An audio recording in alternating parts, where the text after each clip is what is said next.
Quotation देने को, लेकिन अब कोई कारण से वो जुड़ नहीं पाई है। तो इसमें आप देख रहे होंगे संयुक्त राष्ट्र संघ का एक तरफ वो मोनो बना हुआ है लेफ्ट साइड में, और दाएं तरफ जो है यूएन वुमेन, जो अंतर्राष्ट्रीय महिला जो उसमें संघ है यूएन वुमेन, उसका ना सिंबल बना हुआ है। तो आप इन दोनों को साइड को चेक कीजिएगा कि 15 अक्टूबर को हम लोग अंतर्राष्ट्रीय ग्रामीण महिला दिवस मनाते हैं, संयुक्त राष्ट्र संघ मनाता है, और इसका उद्देश्य है ग्रामीण महिलाओं की स्थिति के संबंध में जागरूकता को बढ़ाया जाए और इस सब इनके योगदान को हम जान पाए। इसी में जो या साइट को विजिट कीजिएगा, इसमें आपको इनसे संबंधित बहुत सा कंटेंट मिलेगा, आप उसको पढ़िएगा तो आपका जानकारी इसमें बढ़ेगा। आप इस साइट को विजिट कीजिएगा, we are the global champion for gender equality. हमारे महाविद्यालय में भी आप इसको देखेंगे कि महाविद्यालय में जेंडर इक्वलिटी के ना 2 चार्ट बने हुए हैं। एक तो जो बीएससी अभी हमारा लगता है, बीएससी सेकेंड ईयर के ठीक बाजू में आप सीढ़ी के पास में देखेंगे ना, तो वहाँ पे एक जेंडर हेरासमेंट को रोकने वाला चार्ट बना हुआ है। और आप दूसरा आप जाएंगे तो वाचनालय में इधर सभा कक्ष के ठीक बाहर गुड टच बैड टच का अवेयरनेस बढ़ाने वाला चार्ट लगा हुआ है। तो आप उन दोनों को देखिएगा, आप कभी शायद उनको समझने का प्रयास किए होंगे, तो आप उसको देखिएगा। तो जेंडर इक्वलिटी अर्थात जेंडर के आधार पे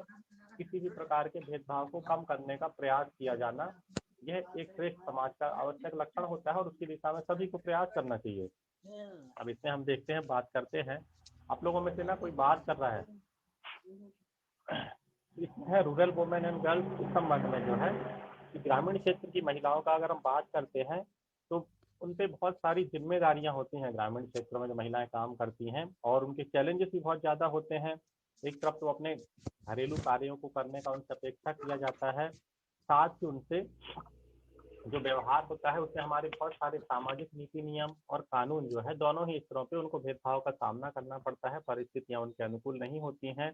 और जो है विश्व जो है ना लगातार बहुत तेजी से बदल रहा है, बहुत तेजी से टेक्नोलॉजिकल चेंज हो रहे हैं, पर्यावरण चेंज हो रहे हैं। ऐसे में उनके आगे और भी ज़्यादा चुनौतियां बढ़ जाती हैं, और अगर हम उन्हीं की तुलना पुरुषों से करें या शहरी क्षेत्र की महिलाओं से करते हैं तो उनके लिए और भी ज़्यादा कठिनाइयां बढ़ जाती हैं, अतिरिक्त समस्याएं बढ़ जाती हैं। जैसे इवन आप अपने स्तर पर भी अगर तुलना देखें तो पिछले वर्ष तक हमारे यहाँ के परीक्षार्थी वहाँ जाते थे परीक्षा देने बैकुंठपुर, तो जो यहाँ के स्टूडेंट्स थे उनको, अगर गर्ल्स स्टूडेंट जा रही हैं बैकुंठपुर पेपर देने, तो उनके परिवार को वहाँ पे उनको छोड़ने जाना पड़ जाता है। जबकि शहर में वैसा समस्या नहीं है, वो बच्चियाँ खुद आ सकती हैं कॉलेज अपना एग्जाम देने,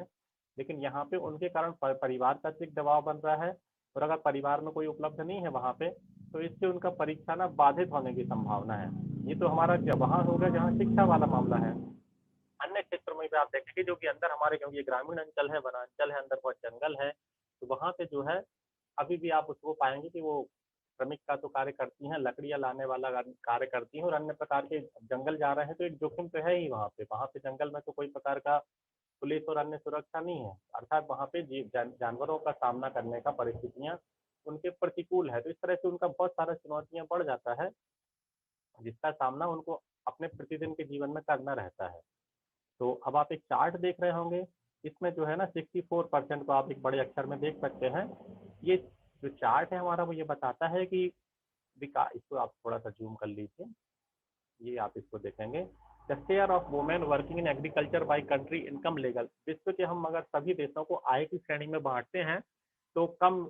इनकम वाले देश हैं, फिर मध्यम इनकम वाले, फिर उच्च विकसित इनकम। तो इसमें जो स्थिति आता है जो कम आय वाले देश हैं उनमें महिलाओं की हिस्सेदारी जो है 64% है, अर्थात कम इनकम वाले क्षेत्र जहाँ पे कृषि वाला क्षेत्र है उसमें,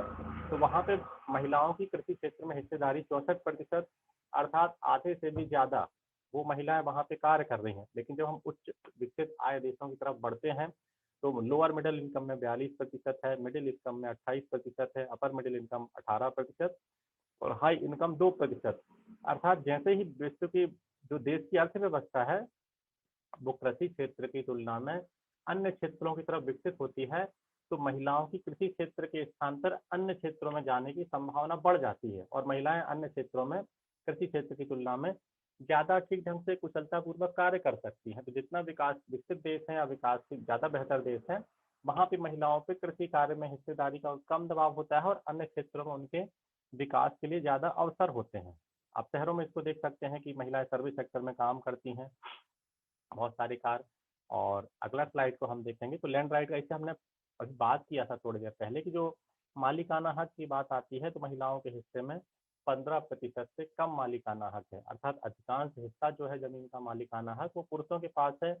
अभी सरकारें प्रोत्साहित करती हैं कि आप महिलाओं के नाम पे रजिस्ट्री कराइए, लेकिन रजिस्ट्री होना अलग चीज़ है और वास्तव में मालिकाना हक अलग बात है। जहाँ पे वास्तव में मालिकाना हक होता है वहाँ पे महिलाएं स्वतंत्र निर्णय ले सकती हैं, अपनी बात को रख सकती हैं, और जहाँ पे केवल प्रतीकात्मक है वहाँ पे निर्णय क्षमता उनके पास नहीं रहता, उनको परिवार के अन्य पुरुष सदस्यों का या जो अन्य निर्णायक सदस्य हैं उनके निर्णयों को सहमति देना रहता है। तो मालिकाना हक ना होना उनकी स्थिति को कमजोर बनाता है। रिप्रोडक्टिव हेल्थ की हम बात करते हैं तो ये जो चार्ट हमारा कहता है कि ग्रामीण क्षेत्र में जो है 30% से ज़्यादा महिलाएं लगभग वो जो है जो वहाँ पे प्रसव वाला स्थिति होता है, बच्चे को जन्म देने वाला स्थिति, उसमें उनके पास जो है स्किल्ड हेल्थ वर्कर जो प्रशिक्षित कुशल है स्वास्थ्य सेवाएं हैं उन तक उनकी पहुंच नहीं होती है, अर्थात तो बहुत बड़ी संख्या में, जबकि शहरी क्षेत्र में ये स्थिति जो है लगभग 10% का है। तो ग्रामीण क्षेत्र की जो महिलाएं हैं उनके लिए अतिरिक्त चुनौती हो जाता है कि उस समय इसलिए उनका ना डेथ रेट जो है बढ़ जाता है वहाँ पे, क्योंकि प्रशिक्षित कुशल वर्कर नहीं होते हैं स्वास्थ्य, तो जोखिम बढ़ जाता है और कई बार उसमें डेथ होता है। और इसमें हम वाटर, इस अगला जो स्लाइड है हमारा वो पानी की स्थिति को बता रहा है कि क्लीन वाटर का एक्सेस कितना है, स्वच्छ जल तक पहुंच कितना है। तो हम उसमें देखते हैं कि ग्रामीण क्षेत्रों में जो स्थिति है उनका पहुंच जो है 60% महिलाओं का ही पानी स्वच्छ जल तक पहुंच है, जबकि अर्बन क्षेत्र में, शहरी क्षेत्र में 86% लगभग जो महिलाएं हैं उनका स्वच्छ जल तक पहुंच है। और ग्रामीण क्षेत्रों में और एक जो काम उनका बढ़ जाता है कि उनको जो ग्रामीण क्षेत्र में कई क्षेत्रों में जहाँ पे पानी का सुविधा नहीं है, दूर से पानी लाना पड़ता है, तो वो जिम्मेदारी भी उन्हीं के हिस्से में आ जाती है। ये उनका अतिरिक्त कार्य बढ़ जाता है और इससे उनको अपने अन्य कार्यों में फिर डिस्टर्ब होता है या उनका बाधित ही हो जाते हैं, और इससे उनका ना जो अपना पढ़ाई है, अन्य जो कार्य हैं बाधित हो जाते हैं और उनके लिए अतिरिक्त चुनौतियां बढ़ जाती हैं। आप राजस्थान में कभी देखेंगे उसमें फिलिपिंग आता है, इसमें वो महिलाएं बड़े बड़े घड़े रख के दूर से पानी ला रही होती हैं। तो वो केवल एक जगह का नहीं है, वो सभी जगह पे जहाँ पे जल संकट है तो वहाँ भी महिलाओं के लिए चुनौतियाँ अक्सर बढ़ जाती हैं और सामान्य अवसर उनके कम हो जाते हैं। चाइल्ड मैरिज की हम बात करते हैं तो जो आंकड़े बताते हैं वो ये बताते हैं कि जो कम कई देशों में तो 50% से भी ज़्यादा छात्र जो बालिकाएं हैं उनको ग्रामीण क्षेत्र में जो है उसका विवाह वाला स्थिति में उनको जाना पड़ता है, और ये समस्या जो है वो शहरी क्षेत्र की तुलना में ग्रामीण क्षेत्र में ज़्यादा होता है, और फिर उनका ना पूरा पढ़ाई बाधित हो जाता है, अन्य अवसर विकास ये सब अवरुद्ध हो जाता है। तो ये ग्रामीण क्षेत्र में जो अतिरिक्त चुनौतियां बढ़ जाती हैं। एक और स्लाइड है, ये साक्षरता वाली बात है कि इसमें जो है सेकेंडरी लेवल जो 2%, अब इसमें आप लोग ये स्वयं से ही जान रहे हैं क्योंकि आप वन अंचल से भी आ रहे हैं, ग्रामीण अंचल से भी आप खुद ही जान रहे हैं कि हमारे यहाँ पे जितने आपके साथ में प्राइमरी स्टूडेंट्स थे या 12th में 10वीं में थे वो सभी कॉलेजों तक नहीं पहुँच पाते हैं, कई कारणों से। उसमें आर्थिक कारण हो सकते हैं, भौगोलिक कारण हो सकते हैं या कुछ अन्य कारण, जिसके कारण से वो कॉलेज की पढ़ाई या स्कूल की पढ़ाई भी पूरा नहीं कर पाते हैं। तो ये आंकड़े ये बताते हैं कि केवल 2% महिलाएं जो हैं ग्रामीण क्षेत्रों में जो निर्धनतम इलाके हैं वहाँ पे केवल 2% महिलाएं ही हायर सेकेंडरी अर्थात 12th की पढ़ाई को कर पा रही हैं, कॉलेजों में और रेट कम है उसका। तो इस मामले में आप लोग लकी हैं कि आप लोग इतना उसको पढ़ाई कर पा रहे हैं, और ये आंकड़े 2% का है। इसके बाद इसमें ना विश्व का टोटल आबादी हमारा 800 करोड़ के आसपास है। आप विश्व का आबादी को चेक कीजिएगा, हमारा थोड़ा हो सकता है आंकड़ा गलत हो, तो इसमें बताता है कि 3.7 बिलियन जो आबादी है वो आधुनिक जो तकनीक के संसाधन है, इंटरनेट है और ये इनसे कनेक्ट ही नहीं है। तो अगर कनेक्ट नहीं है तो हमारा सूचना तक पहुंच नहीं है। अभी भी आप इसको समझ सकते हैं कि अगर मोबाइल में डाटा ना हो तो आप जो रेस्ट ऑफ द वर्ल्ड है उससे अपने आप को कनेक्ट नहीं पाते हैं, अर्थात आप डिस्कनेक्ट महसूस करते हैं क्योंकि आपको नवीनतम जानकारी नहीं मिल सकती है और आप सूचना को शेयर नहीं कर सकते हैं। तो एक बड़ी आबादी जो है उसमें भी जो है इसमें ग्रामीण क्षेत्र की महिलाएं, लड़कियां जो है वो इसमें ना बहुत बड़ा हिस्सा है जिनका सूचना तक पहुंच नहीं है, और वो इस दृष्टि से उनका एक घाटे वाली स्थिति में है कि सूचना तक पहुंच ही नहीं है, तो विकास के अवसरों की उनको जानकारी भी नहीं होगी, उन अवसरों को प्राप्त करना तो दूर की बात है। अब इसमें बात है, लास्ट स्लाइड है हमारा, कि इसमें अभी तो अब तक हमने ये देखा कि कठिनाइयाँ क्या है उनके पास। अब हम इस स्लाइड में देख रहे हैं कि महिलाओं को, इसमें ग्रामीण महिलाएं जो है और छात्राएं बालिकाएं जो है उनको सशक्त करने के लिए क्या आवश्यकता है, तो उसमें है बिना decent work and social protection उनको कार्य की बेहतर परिस्थितियां मिलना चाहिए, साथ ही उनको सामाजिक संरक्षण की आवश्यकता है। एजुकेशन एंड ट्रेनिंग, उनको शिक्षा की भी आवश्यकता है और प्रशिक्षण की भी आवश्यकता है। और अगर हम ये उपलब्ध करा पाते हैं तो उनको विकास के ज़्यादा अवसर प्राप्त हो पाएंगे। सस्टेनेबल एनर्जी एंड टेक्नोलॉजी, हमें जो है सतत ऊर्जा और तकनीक का साधन की उपलब्धता की आवश्यकता है। जैसे आप इसको अपने हमारे यहाँ देख सकते हैं कि पहले एक लंबे समय तक भोजन के बनाने के लिए हम लोग ना चूल्हे का इस्तेमाल करते रहे हैं, लकड़ी का इस्तेमाल करते रहे हैं। और अभी ये बहुत सारे घरों में हमारे यहाँ पे गैस का इस्तेमाल होने लगा है। तो वो लकड़ी से भोजन बनाने वाला स्थिति था, वह अगर हम स्वास्थ्य की दृष्टि से देखें तो खाने वाले कह सकते हैं कि उसमें स्वाद आता था, लेकिन जो बनाने वाले हैं वो ऐसा उसको एंजॉय नहीं करेंगे गैस पे। या आप देखेंगे खाना बनाना चूल्हे पे बनाने की तुलना में ज़्यादा आसान है। तो वो जो स्थिति था,